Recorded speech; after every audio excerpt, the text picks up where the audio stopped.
Welcome to Wrasslin Raw!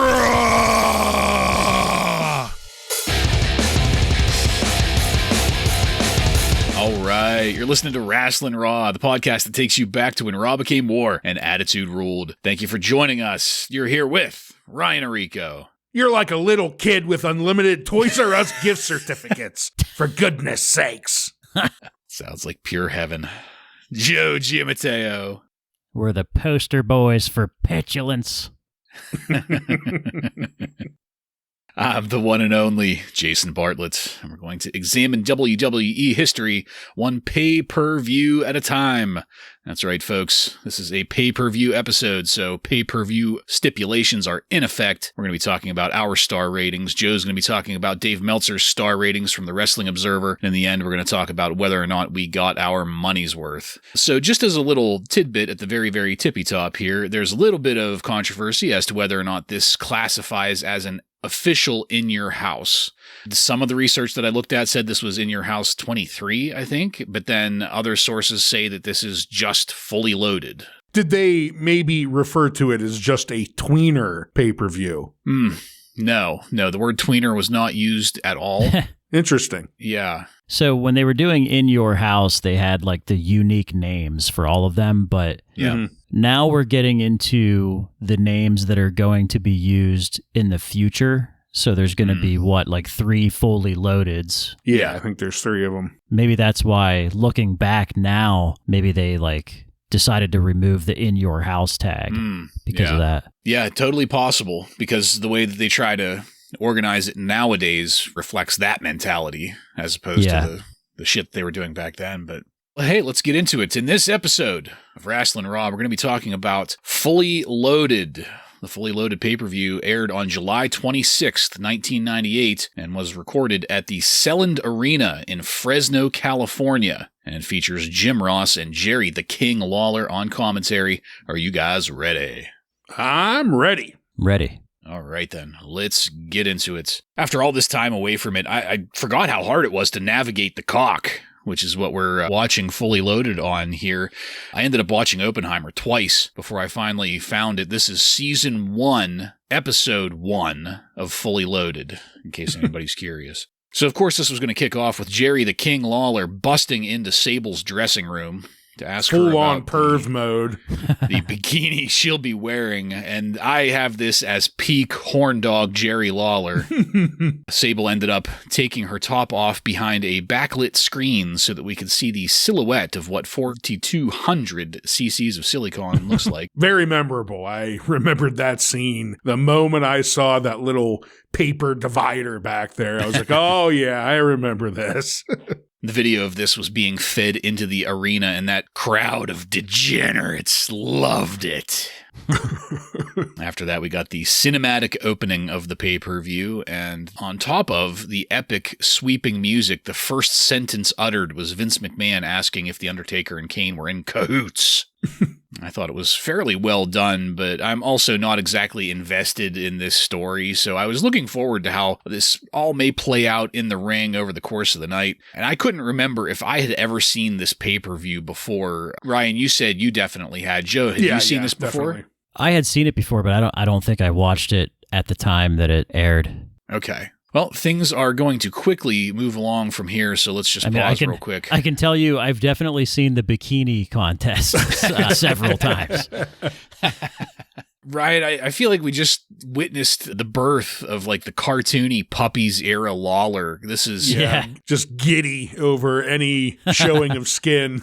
It's always been somewhat there, but this is the first time that he's just been over the top with it, almost manic about it. So what did you think of that and just the intro overall here? Well, I totally agree. This is the birth of full-on perv mode, as I put it, for King, which you can't blame him if he's in there and she's giving him a little peek behind the divider. Yeah. Who's going to turn that down? It was good to hear the movie voice guy getting some more work. That's always good to hear. I thought his line about, what if blood does indeed run thicker than water? The way he says things just makes it great. It just makes it sound extra special. But I'm with you. I'm not sure I care care about the storyline very much, but good job, movie voice guy, and hey, titties, guys.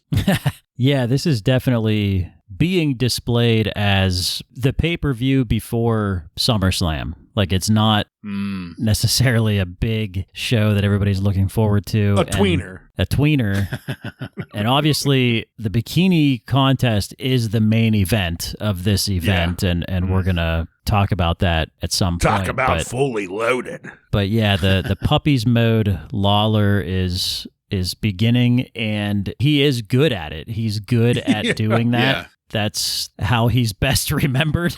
So, well, they always say best character is your real personality just turned up, right? Yeah, exactly. So, and that's what JR always says too. Like, he always talks about how Jerry Lawler is like such a huge pervert. So, buckle up.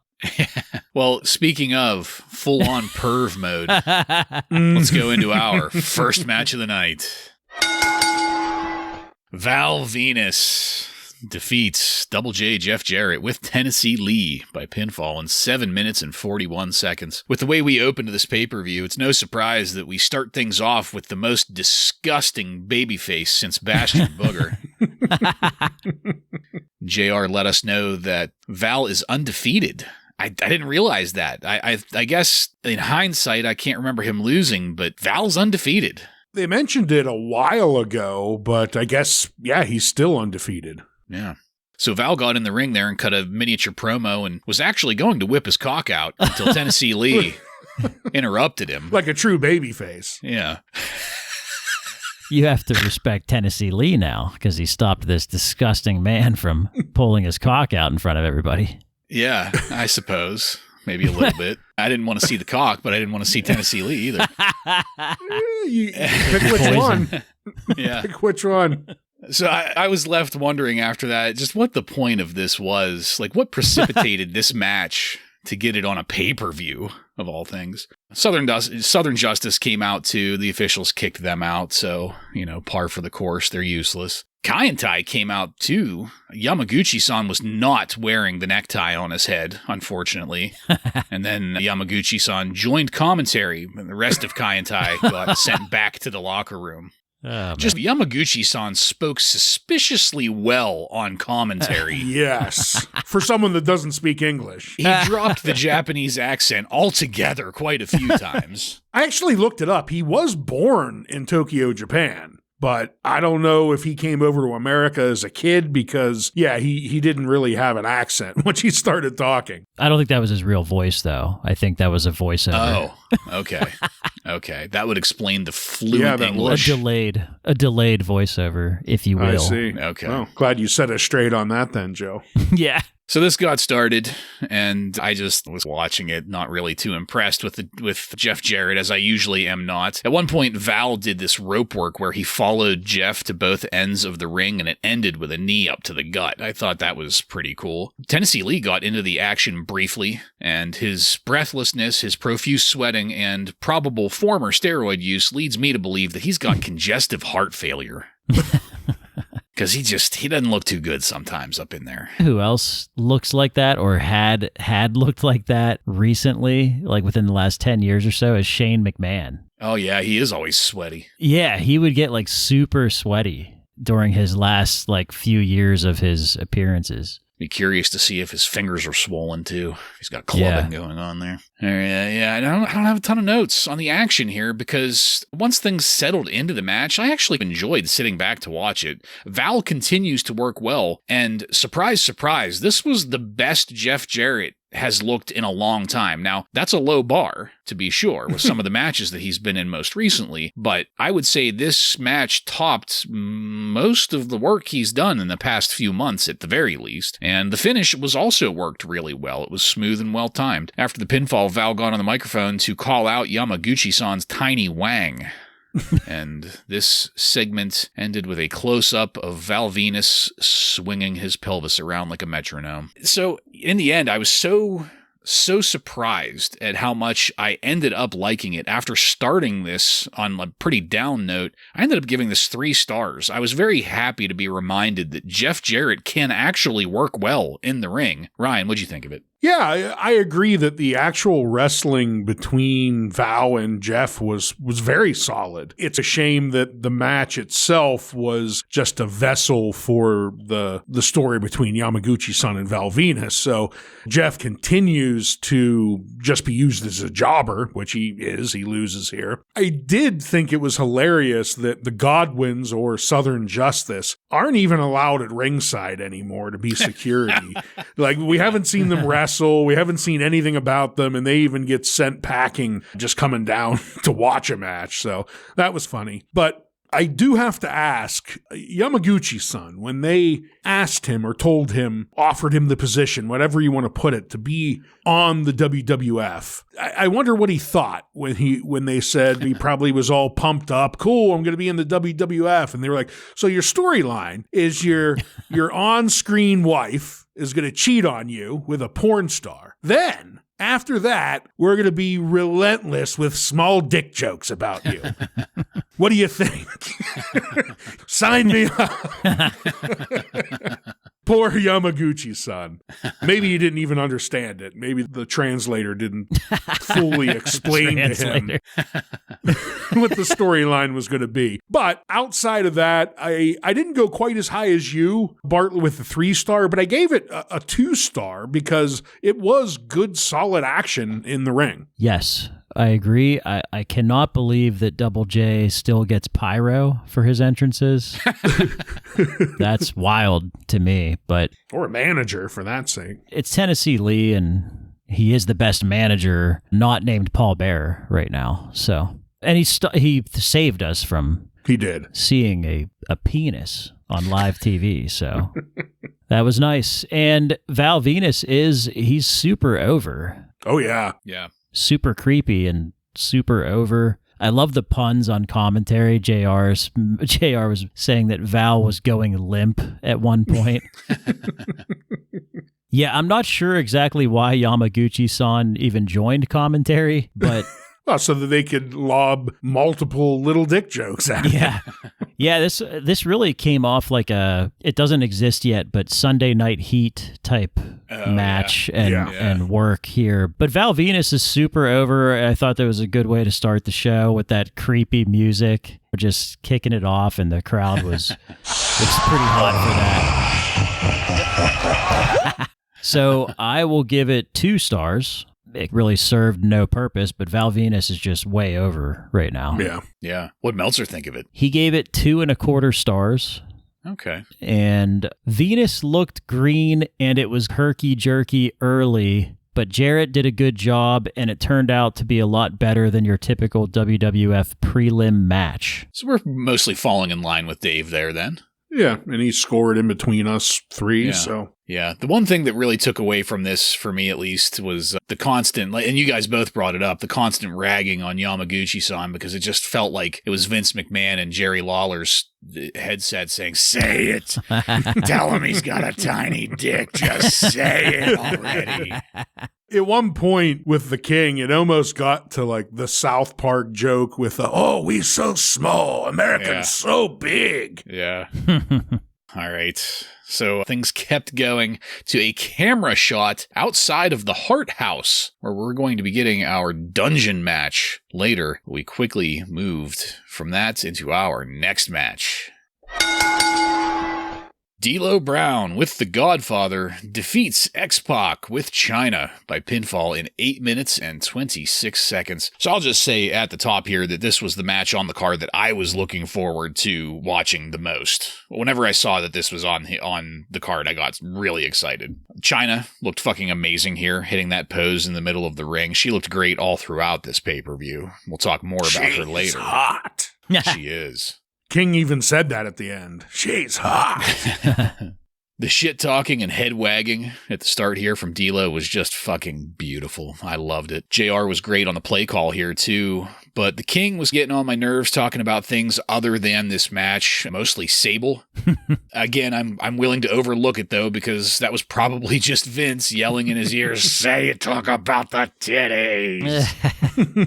Loved D'Lo's crotch chop into a leg drop. The rhythm and timing there were great. And I also loved X-Pac breaking the rest hold with almost like a jawbuster-like reversal. That was done well, worked well, sold well. And I thought it was funny that they went into split screen just in time to almost completely ignore the Bronco Buster in the corner. Not sure if they've really clued on to how much of a crowd pleaser that one is just yet. Maybe it was mistimed, I don't know. And I also love the Sky High as the finisher for D'Lo, especially with a guy like X-Pac where D'Lo's got a little bit of height, a little bit of weight on him, and he can really make that look like a solid power move. It looked great to close out this match. So I wasn't disappointed with this match. I loved basically every minute of it, and just because I'm a total mark for D'Lo Brown, I ended up going with 4 stars because it checked every box for me. I love X-Pac too, but this was great action. This was great commentary. This was great in-ring booking, especially with the interference and the pace of the match. So yeah, I thought this was a banger, man. 4 stars. Joe, what'd you think of it? Well, I'll start out by saying that D'Lo is now the European champion. Some big names held that title, but D'Lo really made that European title matter a little bit. Yeah. It's nice to see that because Shawn Michaels, British Bulldog, Triple H, I mean, those are big names that had that title before, and it didn't really matter that much. And maybe that's why. Maybe it needed to be on somebody like D'Lo, who is just a workhorse mid-carder. I thought the same thing going into this match. I was really looking forward to this match because I'm a mark for both of these guys. Yeah. But I have to be fair. I was a little bit underwhelmed here. Like, I didn't think this was very good. For considering who was there, who was in this match, I expected a lot more excitement in this. I just feel like I never got it. And then the interference at the end, I thought the finish was really weak. I thought that the Godfather was interfering while China is distracting the referee, and then China immediately stops distracting the referee. Like, why would you do that? Because now your guy's going to lose. It just didn't make sense to me. Seemed like it was a rushed finish, but the China chant got me to pop a little bit. I liked hearing that from the crowd. She's been here for we've seen her for like 2 years now, almost. Yeah. And she's not wrestling yet, but you can start to see like she's starting to get noticed more here. Yeah. This is that time frame short. I forget when it is that she starts wrestling, but you can tell it's coming. But yeah, I went with 2 stars on this because again, I wanted a little bit more out of the 2 guys that were in this match. I think I'm going to probably end up landing between you two, it sounds like, because I wasn't disappointed, but I also didn't think it was the best match of the night or anything. But like both of you, I was extremely excited going into this match. Just like both of you, again, 2 people I really love. One thing I really liked at the beginning was when X-Pac came out, he does his 3 crotch chop X thing as the fireworks go off, and JR counts them off, 1, 2, 3, and then says very apropos, referring to him being the 1, 2, 3 kid. So I liked him slipping that in there. I totally missed that. Yeah. No, I heard, I actually rewound it just to make sure. And I was like, is that what happened? Did he just make a 1, 2, 3 kid reference? And sure enough, he did. So that was cool. The match, though, I guess to your point, Joe, there was no spot in here where I was like, wow, that's just fantastic or that is memorable. I just thought it was good, solid work between the 2. And hearing China get the crowd chant, that was cool. I popped for that. She's getting some well-deserved respect here. And it was just out of nowhere. She's not in the ring. She really wasn't doing anything. The crowd just decided to start chanting. Just hands on the hips outside the ring. Yeah, just hands on the hips. And that was enough to get the crowd's motor going. She's hot. By the time it ended, though, the finish could have been better. I'm not one who likes a cheap victory, especially in a pay-per-view, but sometimes it has to be overlooked. I ended up going with a 3 star, so I was directly in between you 2. Okay, some sandwich action going on there. Joe, what'd Meltzer think of it? He did not like it. He gave it 1.25 stars. Oh. He says, the match had no heat. Considering how good a worker X-Pac is and how Brown is getting his first real career push and is a good worker himself, this was pretty disappointing. Well, to each his own. So we'll keep going there. I don't want to take the rose-colored glasses off just yet. Edge on the rafters? Yeah, just in case anybody gives a shit. Edge. He was out there skulking around in the crowd once again. This time he was being a fire hazard and blocking a stairway. And we will not see him again for the rest of the fucking night. Great White isn't playing in that. Oh, God. Jesus. So it would fit with Edge. The career ending. And anyway. Yeah, that's more than career ending. Yeah. Stampede. We had backstage, we had WWF.com set up as the, I don't know, I guess the AOL, the 1998 AOL chat room or whatever they were doing a year or two ago. This was Kevin, oh my God, Kelly, there with Dr. Tom Pritchard, and they were there just to report that The Undertaker had not arrived to the arena yet. Looks like their setup was just like a table in the hallway. Yeah. Like they didn't even get a room. Mr. Sweatpants is being a diva, showing up late. Fashionably late. We went from that straight into our next match. Farouk and Scorpio defeats Terry Funk and Justin Bradshaw by pinfall in 6 minutes and 51 seconds. This one really had me scratching my head, man.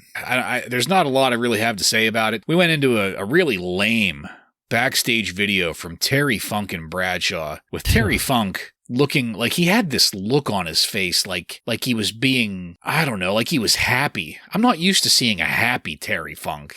I don't know. Funk announced that this was his last match for the time being. He may be back in 6 months or so because he's had such a rough time. It was just terrible. Bradshaw was upset about that for some goddamn reason. I wasn't aware that Bradshaw cared so much. Anyway, we got out to the ring. Things got started. It was very mediocre. Bradshaw practically dropped Scorpio through a Hurricane Rana at one point. And that's really all I had noted. I didn't care for the match at all. The aftermath was actually decent, though. Bradshaw threw a hissy fit about the outcome and started wrecking everyone. He nailed Scorpio with the as yet unnamed clothesline from hell. Got a full midair rotation out of Scorpio for that. Cranked Farouk with a chair. I think it's fair to say that Bradshaw came out of this looking good, but that was about it. I ended up with 1 star for this match purely because of Bradshaw after the bell. If it wasn't for that, this would have been a dud. Ryan, what'd you think of it? Nothing built up to this match. We haven't heard really from any of these people in a couple weeks now, or a few weeks. And all of a sudden they're in a tag team match against each other. I guess it was cool to see the two future partners together out here squaring off against each other. But other than that, it just felt like a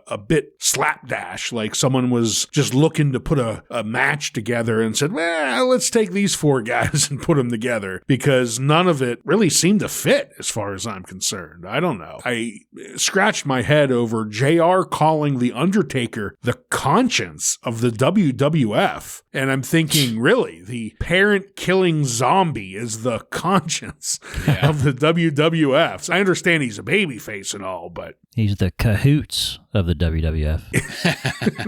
Taking it a bit far. Like you, Bartlett, I did enjoy what Bradshaw did after the match. Whatever they're going to do with his character, I suppose this is a bit of a setup for that. But the whole match and the whole setup and story for it, I couldn't go much higher than 1 star as well. If you're watching Raw every week like us, you're seeing this and you're wondering, like, what the hell is this? Why is this on the pay-per-view? I did hear JR mention that Farouk and Scorpio have been making noise on Shotgun Saturday Night. Oh, okay. That explains it, but still, like, why are they on a pay-per-view? This to me was this was something that I would rather see on Raw. This type of thing, because it was a match, but they definitely telegraphed Bradshaw beating up Terry Funk. Like they telegraphed it. I would have rather seen this on Raw, like I said. Mm-hmm. To give it some credit, I would rather see this on Raw than a Brawl for All match or a DOA match. Yeah, so the fact that this was a pay-per-view match and angle, I only went with 1 star. What'd Meltzer think? He gave it a 1.25 stars. He said, it is very clear the WWF is trying to use legends of the past like Funk and Vader jobbing to the lowest ranked young guys in the company to send the message that even the old guys who were great are passé. Well, sounds like we're all on the same page here on this one. Yeah. Yeah, I'm curious to hear what might be said about our next match. Mark Henry defeats Vader by pinfall in 5 minutes and 3 seconds. Before we get into the match, Ryan, I think Vader called in earlier and left a message for us on our answering machine. Could you just play that for us real quick? Yeah, he left a quick one, and it's a pretty important one, so let me play it for you guys. Maybe Vader time's over. I'm nothing but a big piece of shit. A big fat piece of shit. Yeah. Not fat, he's just girthy. You hate to hear it. All right, so getting into this fucking train wreck. It was bad. It wasn't that bad. So I laughed when JR said, "Don't expect this match to go long." So there was a botch right at the start. Maybe it was more of a miscommunication, but it looked horrible. Happened a few more times after that. And just this matchup was horrible, too. And I like Mark Henry. And Vader had his place in time, and I hate to say it, but I think he's definitely on the downhill here. By his own words, for God's sakes. We just heard it. Right. Just left us a message. But as much as I like Mark Henry, this match did not do him any favors at all. Or maybe I guess I should say Vader didn't do him any favors at all. One thing that I will absolutely praise Mark Henry for is his selling in this match. He sold as much as he could, as hard as he could, something that Vader was mostly unable or unwilling to do. So that's all I had. As good as it was to get Mark Henry in solo action, this was a dud. Joe, what did you have on it? One thing that sort of maybe gets overlooked is that just to show how great commentary was during this time, the commentary does save this a little bit for me, because when there's two huge guys like this that you know is just going to be a bad match, just the words that they say on commentary just gets me to laugh. Like JR saying like what you said earlier. What was his quote about this is not going to go long or whatever? It's not going to go long. Just the words like impact, girth. Like there's no finesse here, ladies and gentlemen. Just like all that stuff just makes me laugh and saves it. Two bulls rocking horns. Yes. Two powerhouse. And Vader told us what he is on that quote, but what is he anymore? Like, is he a babyface? Is he a heel? Why is he still getting so much TV time? Like, I don't understand. If he's there to put over younger guys, then that's fine, but that maybe could have been executed a little bit better back then. By actually putting them over. Yeah, it's so bad. I think this went okay for Mark Henry, and for that, I'm going to give it 1 star. I think it went okay for him, but he's a member of the Nation of Domination, and there was no story behind this at all. I really don't have too much more to add. I was happy to see Mark Henry out there. Commentary tries to play up that they are similar to each other, and I guess in girth they are, but like the actual muscle mass of Mark Henry compared to Vader was striking. Like Mark Henry, his shoulders and arms and chest, they're like 3 times the size of Vader. The matchup looked like when you see them square off against each other that Mark Henry could just rip Vader apart. And unfortunately, the first thing we get is a botched slam. It goes on from there is pretty much the same. And then to add a little extra humiliation onto Vader, at the end, Vader lands his big splash off the top rope. Henry kicks out of it. And then 2 seconds later, Henry just does a simple splash from not on the top rope, and that's enough to easily pin the jobber, big fat piece of shit Vader, and it's just over. His status is just falling week by week, and for me, there was no sympathy star I could give here like you, Joe. This was a dud for me. What did Meltzer think of this? He gave it a sympathy half a star. Like Ryan said, he points out that Mark Henry screwed up the timing on the first body slam and the match fell apart from there. Clearly it's time for Vader to move on, but at this point in his career, there may be nowhere left to go. Yeah, move on is retirement. Yeah. Yeah. Okay. Well, let's keep it going. We checked in with Kevin Kelly and Dr. Tom again. They basically just repeated themselves until Kane's music started playing out in the arena.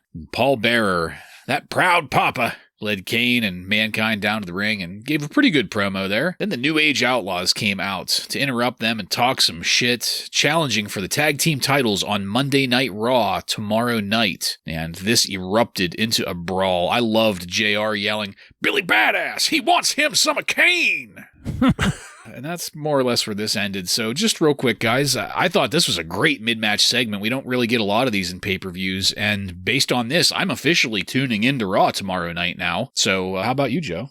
Yeah, I agree. This is a nice setup for tomorrow. But at the same time, it seems like a little bit of misdirection because what happens if they don't win tonight? Yeah.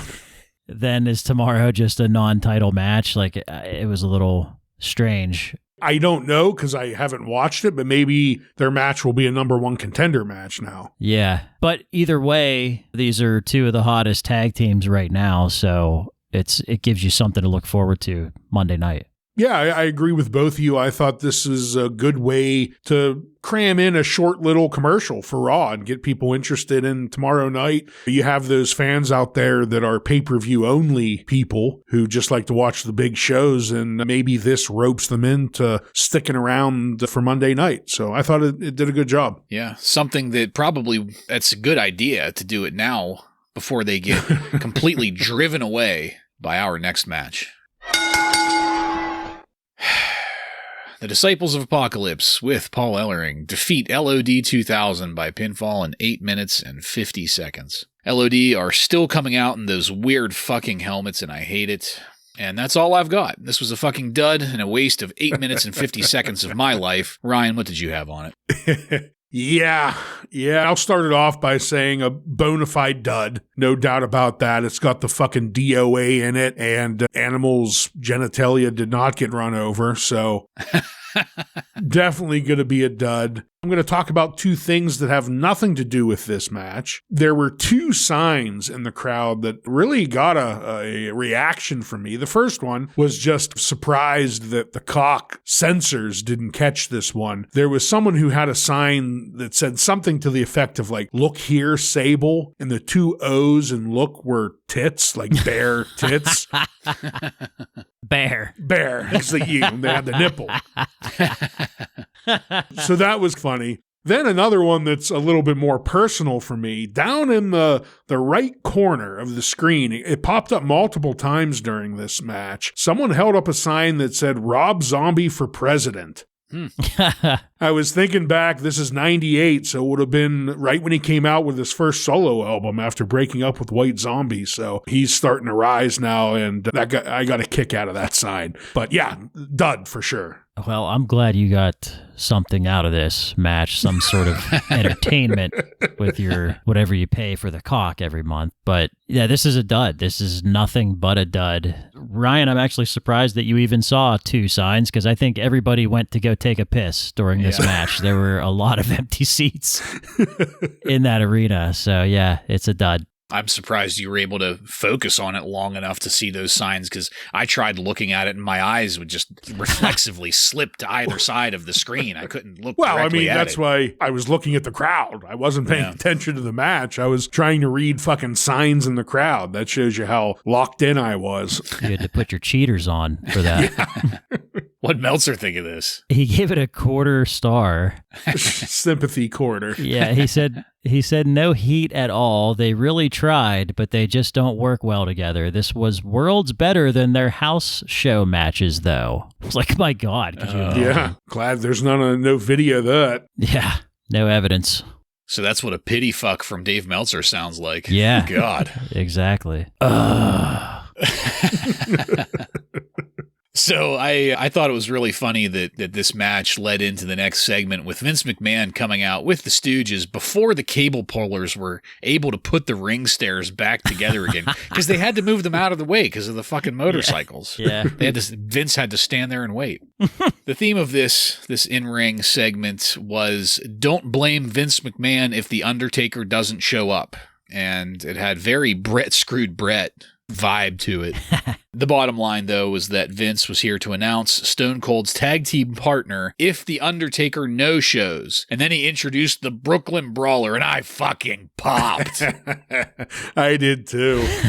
That was great. Commentary sold this perfectly. The Brawler sold it perfectly. The guys in the ring, Patterson, Briscoe, everybody. I thought this was another great mid-match segment. So just real quick, guys. Ryan first, what'd you think of it? Loved it. Might not have had it not ended with the Brooklyn Brawler being announced, the Duke of Jobbers, but because of that, it sent it through the roof for me. Vince was reading the card of the paper and saying card subject to change or whatever, which I just thought was so great. Yeah. Puts the cheaters on and JR says those glasses probably cost more than my home, which was great.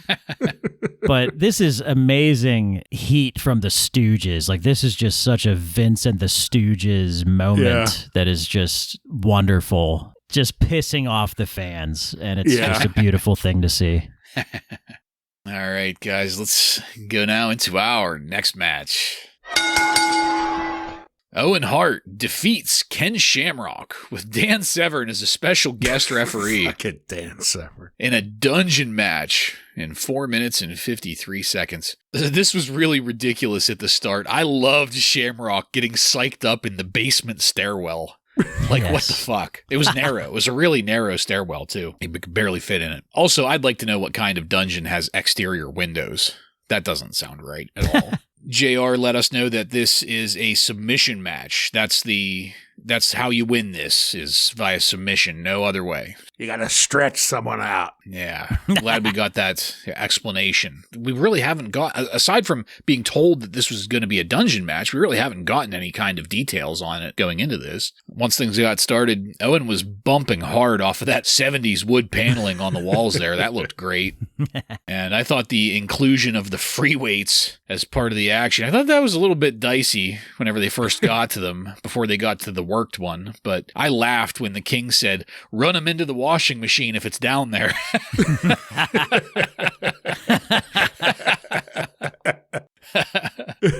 Because like they put it over as this like the dungeon, the Hart Dungeon, and it's you just call something a dungeon, and it's a weight room with a tarp on the floor. Yeah, it just looked like your buddy growing up, his basement that you'd go hang out in.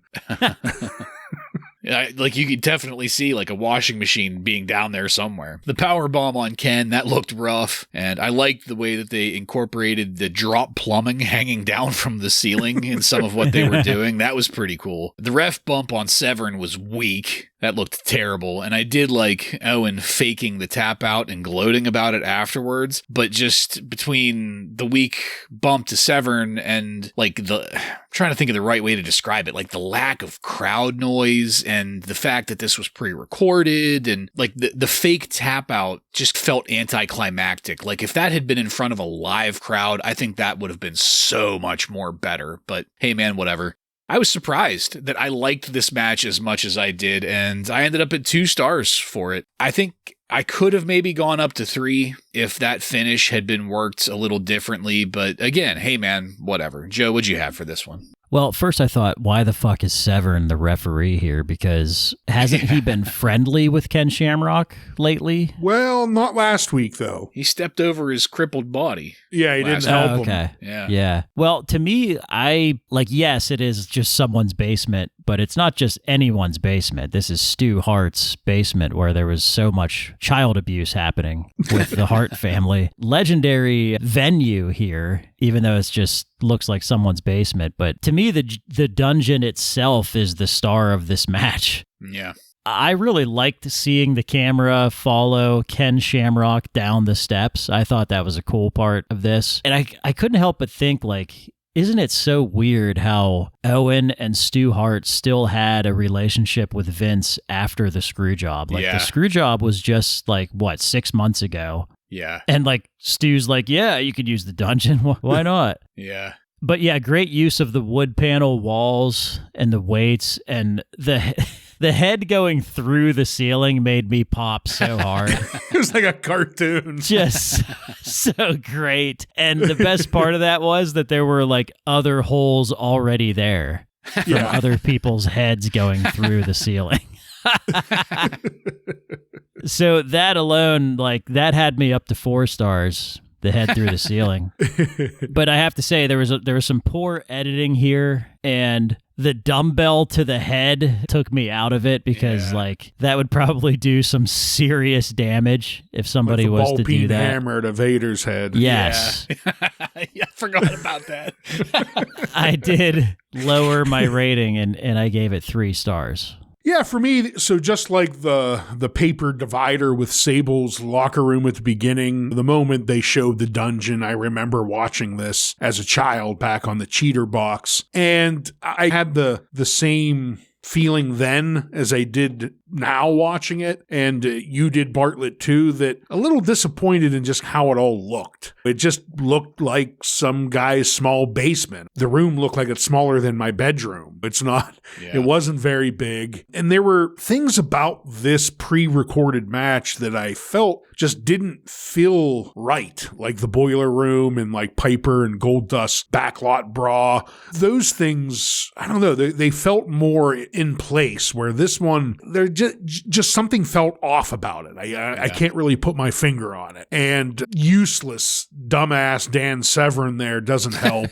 Just dressed in his gym teacher shorts. The action was fine. I had no problem with what Owen and Ken were doing with each other. I just thought it wasn't as good as it could be.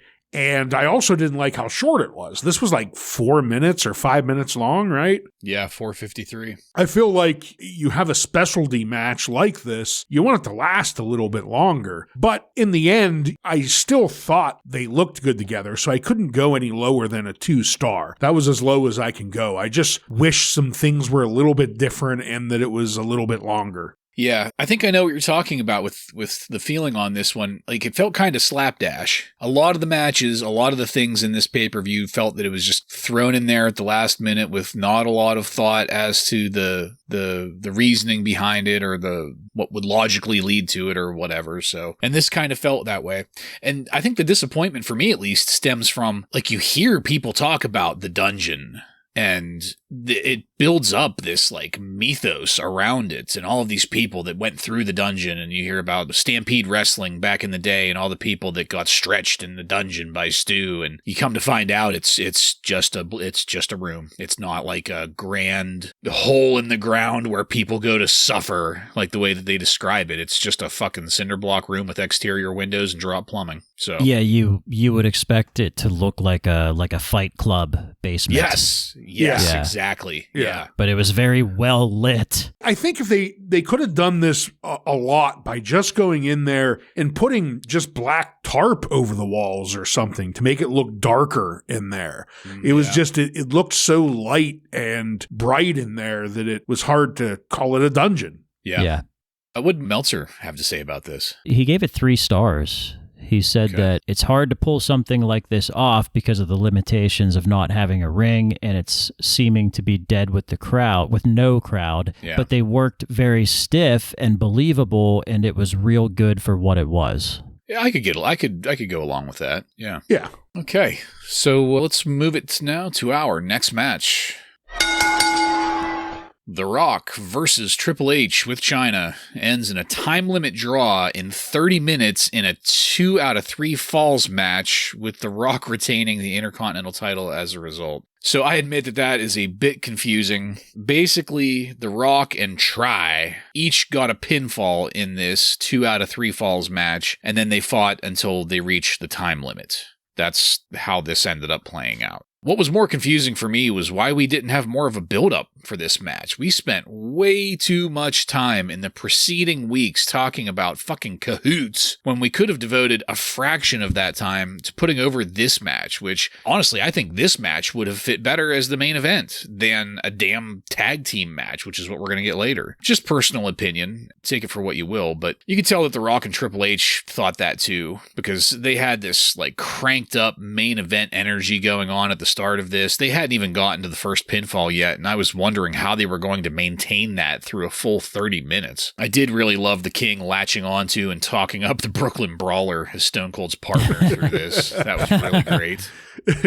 And it seems like there were some timing issues with the run-in from D'Lo that preceded the first pinfall that happened at about 20 minutes. So they went a full 20 before getting to the first pinfall. The Rock had to spend a lot of time grandstanding to keep the ref distracted without pinning Triple H. And that led to a 1-minute rest period, which I thought was fucking dumb. Crowd sounded like it agreed with me on that. I really liked the D'Lo and Chyna altercation. That was good stuff. But the timing of the ultimate finish shit the bed, I thought. Triple H had The Rock in a 6-count pin before the bell rung. The world's worst referee, Earl Hebner, tried to break the pin well before the bell. And I ended up with, honestly, Iron Man vibes by the time we moved out of this match. Going into it, pretty stoked. Coming out of it, what the fuck? So, believe it or not, there's not much more I have to say about what it totaled, a 30-minute match. It was good for what it was, but just that length of time gives you more time to lose control of things like the finish. So, I ended up at 2 stars for this. Ryan, what'd you have on it? I agree with you for the most part. Coming into this, I was very excited with the 2 people involved. The moment I heard that it was going to be a best of 3, they never told us that before tonight, right? Nope. I didn't think so. And when I heard that, I got a little bit disappointed because 99% of the time, you know what that means. Each guy is going to get a pinfall, and either someone is going to finally get the win or it's going to be a draw like it has been the last couple times it seems like we've seen one of these matches. So that took a little bit of the enjoyment away. But once the action started, I was pretty positive on this match. I thought both these guys worked great together. Even if the fact that it went 30 minutes, I still thought everything that these guys were doing with each other was good. And the way they played the story of The Rock was the dominant person the whole time, which would make sense. He's got, Jesus, about 50 pounds on Triple H at this point, because this is pre-roid juice to the max Triple H. It makes sense that The Rock would be the aggressor for most of the time here. And I thought Triple H did a great job selling for him. But the ending, I was not happy with really any of the 3 pinfalls. It was like all 3 of the pinfalls were a little bit disappointing, especially the way it ended with a draw, fucking timeout. But unlike you, I ended up going a little bit higher just because the rest of the match, the actual action between the 2, I thought was phenomenal. So I gave it 3 stars, and I feel like I would have even went 4 stars had the ending been better. Yeah, I mostly agree with you. I don't think the length of the match was the issue. I think just the way it was laid out. I think the first 2/3 of the match was mostly boring. Yeah. But the last third of it really picked up. Basically, I want to say right when D'Lo did his run-in and everything after that was when I thought it was really good. But I don't know. The Rock, I think, it's going to happen soon, but I think I'm ready for the Nation of Domination to either dismantle or The Rock to break off on his own. Yeah. But this is weird because this match, I thought Triple H looked like the bigger star here. He clearly had the crowd behind him because he's technically the babyface. But with everything with the entrances, it had a big fight or a UFC fight feel because they both had their posses with them. And I just think it was just weird because it seemed like Triple H just looked like the bigger star, which is crazy to say because The Rock is the opponent. But I went with 3 stars on this too because, like I said, I thought the last third of the match was really good. And I didn't hate the finish. The only thing that I didn't like in that last 1/3 of the match was the chair shot to the ref. Because if there's ever, nobody likes a DQ finish, but if there's ever a time for a DQ finish, wouldn't it be a referee taking a chair to the dome? Yeah. But it didn't happen that way. But I gave it 3 stars. Yeah, that would have made a hell of a lot more sense than just fighting to the time limit. With the struggle to count. Yeah. Yeah, two pinfalls and a DQ to make it a wash. That sounds a lot better than time limit draw. What'd Meltzer think of this? He gave it 3.25 stars. He said this was probably the longest match of either man's career, and under the circumstances, they worked really hard and did a good job. That's fair, definitely. Because they did. You could tell that they were giving it their all. It's just the timing. Personally, I wish they would have waited 20 minutes to get the first pinfall in. I wish they would have maybe spaced that out a little more. I don't know. Yep. All right, anyway, let's keep it going to Kevin Kelly and Dr. Tom. We went and checked in with them, and they treated us to a view of Mr. Sweatpants entering the arena. And the diva. Putting the kibosh on any talk of the Brooklyn Brawler joining Steve Austin in the main event. Shame. Yeah. We also got some footage from The Rock leaving the arena, cutting a promo on Triple H. That was pretty good. It was a classic Rock promo. And that was followed by probably the worst clip compilation ever put together. Just terrible to relive all of that. It was nothing but one-liners from Sable and Jackie, and they were all so fucking horribly delivered that I was frankly astounded that they wanted to saturate us with that much shitty dialogue when we were entering the home stretch of this pay-per-view. Like, are you trying to drive me away with this? But before we got to the segment that was setting us up for, Dustin fucking Runnels got in the ring to lead the crowd in prayer. And after hearing SKANK and ho repeated for what felt like an eternity, there was sure as fuck no way I wanted to hear this asshole talk about his Lord God in heaven. You should have brought up Mary Magdalene with all that talk. So the only redeeming thing about that was that Dustin ended it by saying that the Messiah is coming very soon, which, if I might be mistaken, but I think that's a hint at the return of Goldust. I may be wrong about that. I may just be trying to put a positive spin on what was a traumatic segment. But before we go any farther, and Joe, I'm going to go to you first here. Do you have anything you wanted to throw out there about this soundbite compilation that was literally hell to hear, and then Dustin Runnels appeal to heaven afterwards? One thing that WWF or WWE, whatever you want to call it, that they do so well is the video packages to recap things to fill people in on why this match is happening. But yeah, this one you would think that they would put this together and be like, no, we're not going to air this because this is just go right to this is not. Yeah, just go right to what people want to see. And Dustin, I actually enjoyed that. I liked Dustin doing the prayer because I thought it was just good stalling and good heat, because clearly these crowds are bloodthirsty and they're horny as hell, and they want to see this bikini contest, and they do this to stall it, which I thought was pretty funny. Blue ball them a little bit. Yes. I'll start with The Rock. To your point from the last match, Joe, this has been, and we've said it a couple times, but he just keeps on progressing it further and further. This was the most Rock promo to date that I think we've seen. So it does seem like we're getting closer and closer to that point where he's going to break off and just become The Rock. So I don't think we're too far from that. The video package, though, this is just... They made us rewatch every single terrible interaction between these two. The only saving grace was we did get to see that worked moo-moo again, so that was good. But Dustin Runnels coming out, I could have done without the Bible verse shit. But just like you, Bartlett, when he mentioned the Messiah is coming very soon, I also thought, I assume he's talking about Goldust, the return of Goldust. So I think he's talking about the Jackal.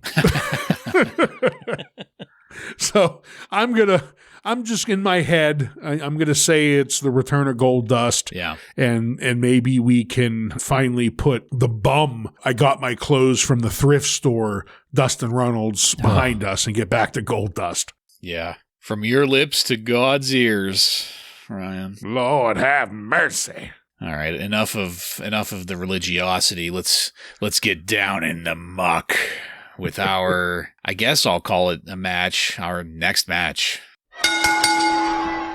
Jacqueline defeats Sable in a bikini contest. So that's the result that my research listed, but watching this, it was really ambiguous by the end as to who exactly the winner is. I think we can all agree that the real winner was Jerry Lawler. Yeah. And the fans. Oh, yeah, there's that too.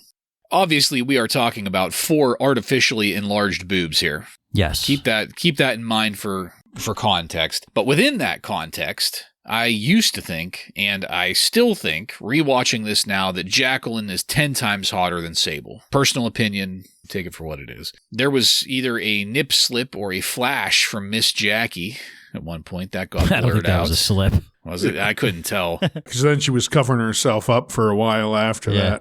Okay. Janet Jackson, Super Bowl. Yeah. At one point, Sable got on a microphone and credited Mr. McMahon with letting her have a job in the WWF, which comes across a lot worse here in 2025 after Sable's lawsuits against Vince in the WWE. And I'll be fucked if Sable didn't get on that microphone and just deliver a goddamn soliloquy there. I hated every minute of it. This was before she even took off what she was wearing, the final reveal, I should say. She finally unleashed the puppies, and for Sable, this was the famous handprint vinyl pasties. It's an iconic image. Anybody that knows anything about Attitude Era Raw knows exactly what I'm talking about. And from there, we did get quite a few tasteful close-ups of Sable before Vince McMahon came out and put his jacket over Sable and whisked her away backstage, potentially to shit on her head. We don't really know what happened there. But it might have been Leonidas or whatever, right? Yeah, Lauren. It might have been Laurinaitis' turn that night. Laurinaitis. The rat. After that, we got some more exclusive footage of Jackie barging into Sable's dressing room. Dave Hebner just happened to be right there to break it up. I don't know. He must have been on the other side of a peephole or something. I'm not sure. Sable was screeching like a fucking banshee, and God, I hated it. Joe, this was obviously not wrestling. Yeah. So I'm not going to give it any kind of star rating. I made my feelings clear on it. You guys, if you want to throw stars at it, that's fine, but this wasn't wrestling. But I wanted to hear your thoughts first. What do you got on it? Well, it was not wrestling, and I gave it 5 stars, obviously. I don't think that should be any surprise to anybody. But what a great idea to have Jerry Lawler host this contest. I thought that just really brightened it up.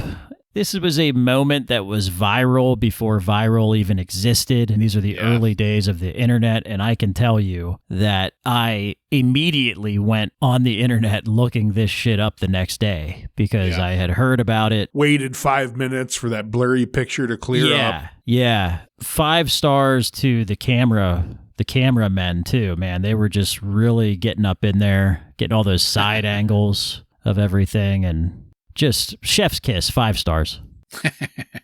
Yeah, I agree. 5 stars. How can any red-blooded American hate this?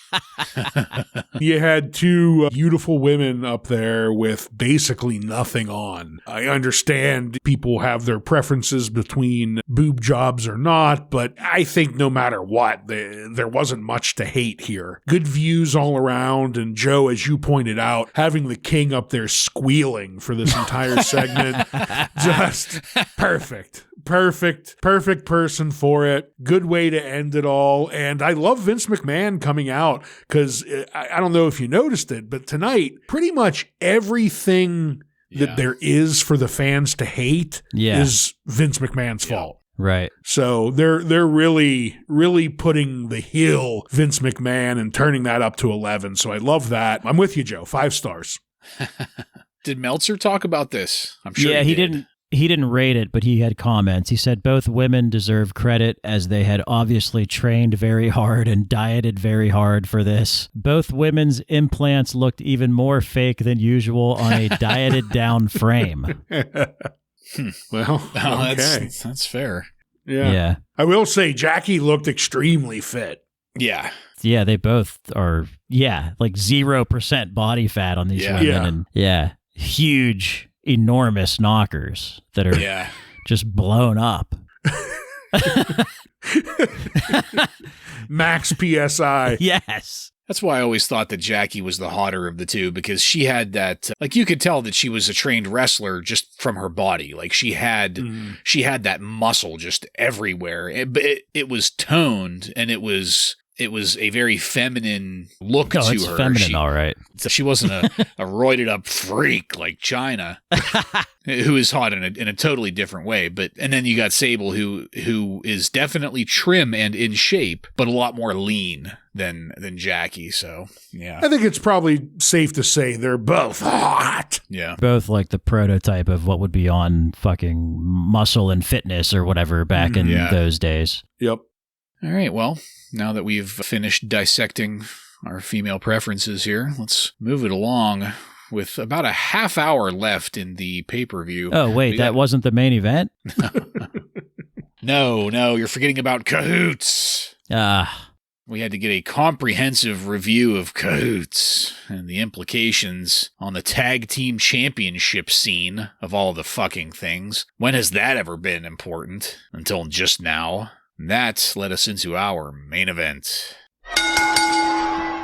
The Undertaker and Stone Cold Steve Austin defeat Kane and Mankind by pinfall in 17 minutes and 28 seconds to win the WWF Tag Team Championships. So The Undertaker debuted a new entrance here, a little more modern and flashy. Not as much of the, what would you call it, pageantry that he used to have. I really liked Kane getting thrown over the stairs in the jump start at the beginning of this match. It's something you really just don't see very often, somebody just whipping Kane into those. I liked Austin and Mankind in the ring together at the start of this. That's a match that I have loved watching in the past and wouldn't mind more of. I also loved JR pointing out that Kane was the champion once for 24 hours.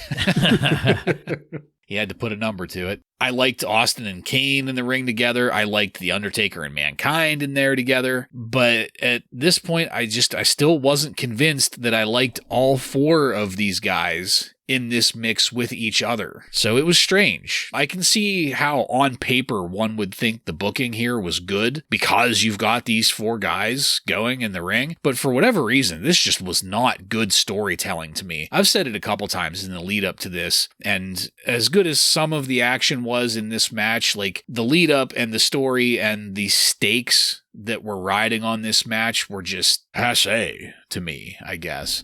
This felt like a Raw main event, a one-off that kind of just doesn't work beyond one episode, where we get this mishmash of people thrown together for the sake of a plot point. I loved JR saying, well, Paul Bearer just damned The Undertaker to hell, I'm sorry to say. Like apologizing because he just did it. Austin's chair shot on Kane, that looked great. The camera angle on that was fantastic. JR sold the shit out of it. And after some more time in the match, the attempted hot tag from Austin to The Undertaker just really fell flat for me. I thought the finish was decent enough. It was timed and worked fairly well. But then The Undertaker walking out after the match with both belts was just confusing. And I don't know, who is he trying to stick it to? Isn't he a babyface? I don't know. I don't know what is supposed to be going on here. Why is The Undertaker being a dick to everybody all of a sudden? So that's all I had. Guys, I think this is just a pretty good match for what it was, and I ended up going with 2 stars for it. Just for me personally, I think that's pretty good considering I didn't give a shit about the story. Nothing here changed my mind about the story. The work was good, the finish was good. It got a little bit of a rise out of me for that, but that's about it. Ryan, what did you think of the main event? Yeah, so I'm going to probably differ from you a little bit. I'll start off with what I agree with you about. The build-up was not great to this. There certainly was a build-up to it, but it wasn't a good build-up. Yeah. But I felt like once the match actually started and these 4 guys started going at it, I forgot about the fact that the build-up wasn't very good. I did love the King pointing out how sorry he was that the Brooklyn Brawler lost his chance at the tag team belts because, let's be honest, this is probably the first and last time he ever had a chance at the tag team belts in the WWF. So it's a sad day for the Brooklyn Brawler, but from the start, I really loved The Undertaker giving the side Russian leg sweep to Kane. I thought that was cool looking. And I thought it was a solid main event for a tweener pay-per-view. If this was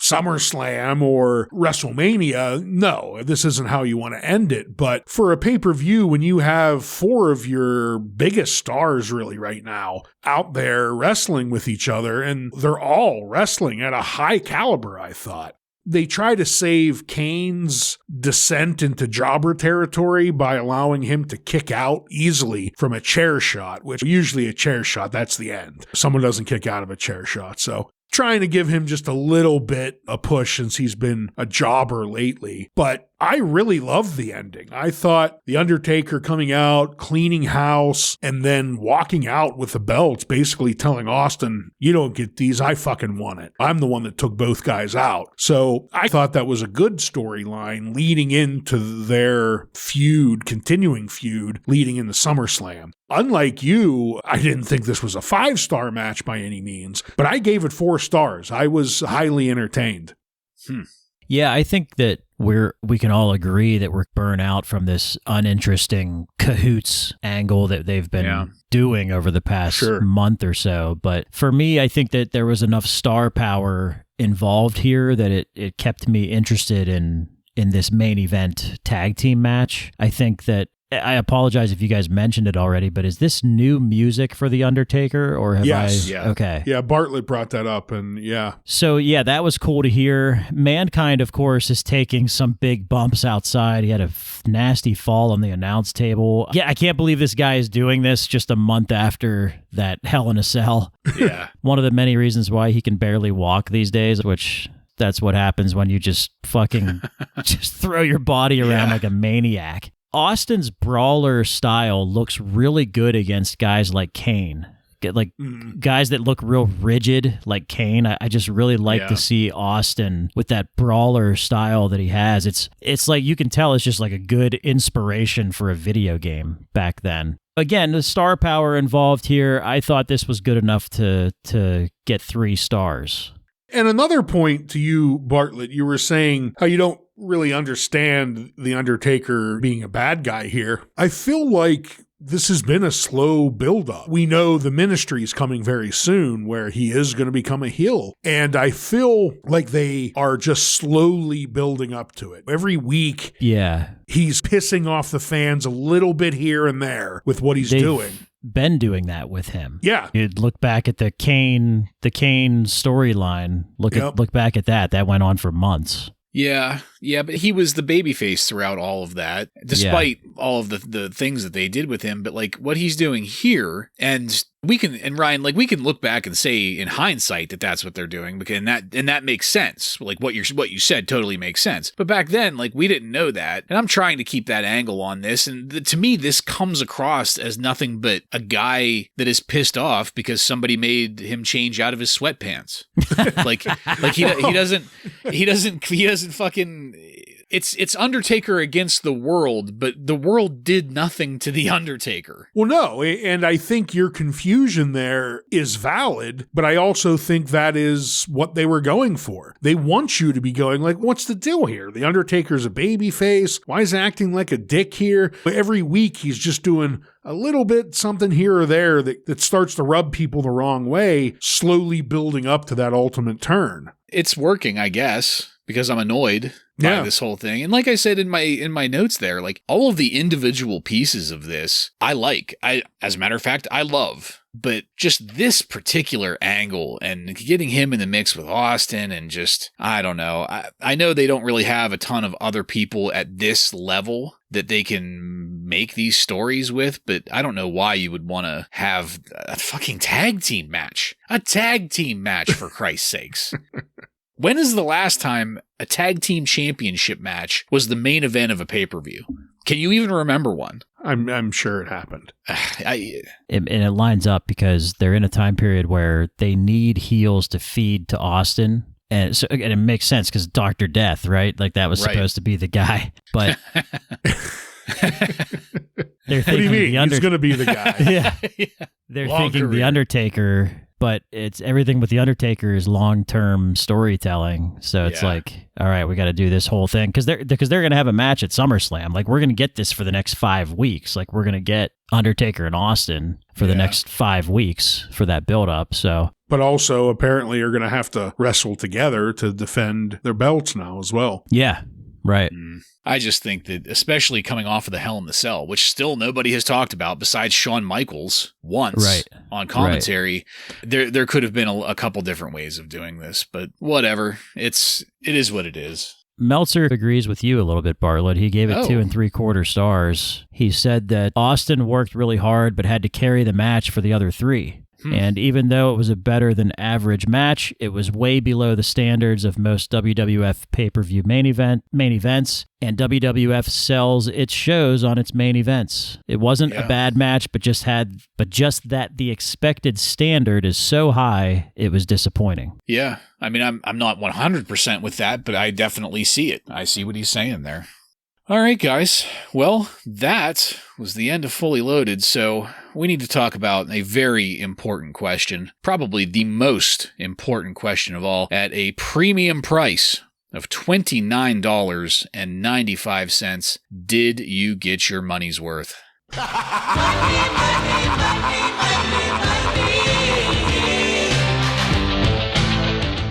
Joe, why don't you take that first? Yeah, the main event bikini match was enough, really, because that was, look, let's face it, that was one of the most talked about moments ever. Yeah. You know, it was right up there with the Hell in the Cell. Like, people lost their shit when that happened. So, yeah, it's worth the money. Yeah, I agree. I got my money's worth. We had the bikini contest. I liked the final match. I enjoyed the D'Lo Brown X-Pac and the Triple H Rock match. There were definitely stinkers here tonight on the card. The DOA, to mention one. But yeah, I got my money's worth. Yeah, see, this one is a weird one for me because I wouldn't have bought this to begin with the build up and with the main event and the story and all that. I wouldn't have bought it. So if we were saying that I was forced to spend $30 on this, then I would say that I did not get my money's worth, despite the things that I did like in it, because there were quite a few things that I did like in this. I think the only dud matches I had were that fucking weird ass Terry Funk match and then the DOA. Like the rest of them all averaged Vader? about 2 stars. Oh yeah, Vader too. Yeah. Big fat piece of shit. He's so easily forgotten. But even with all of that, like I said, I wouldn't have bought it. It wasn't bad. We have certainly seen worse, but there just wasn't anything enough, or there wasn't enough in it for me to be emotionally invested in it. Joseph, do you have any numbers from the Wrestling Observer? Yes, the Observer readers were very much in the middle here. They gave 31.5% thumbs up, 40.7% thumbs down, and the rest in the middle. The best match was voted as Triple H versus The Rock, and the worst match was voted to be LOD versus DOA. No surprise. Dave Meltzer says there isn't much to say about WWF's Fully Loaded pay-per-view. The undercard was a little better than has been the standard for WWF shows, but still nowhere close to the level of WCW.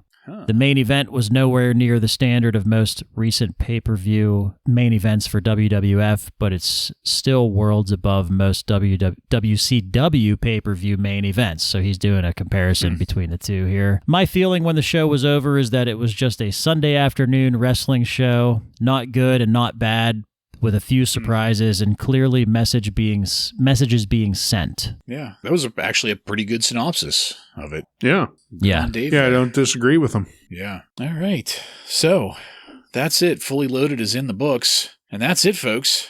We are done with this one. I want to thank you again for joining us. If you like what we're doing here and want to connect with us, you can email us at WRASSLINRAW. Just add at gmail.com to the end of that to submit questions or comments. Check us out on YouTube, Facebook, Instagram, and on every podcast subscription platform. While you're there, don't forget to follow and subscribe to get every episode of Wrasslin Raw coming to you every week. Give us a 5-star review and then tell all of your friends to tune in to the most consistent Monday Night Raw review podcast on the airwaves. Next week on Wrasslin Raw, we're going to take a look at the Raw that aired on July 27th, 1998, with matches featuring Steve Williams, Brockus, and many more. So, for Joe and Ryan, I'm Jason, and this has been Wrasslin Raw.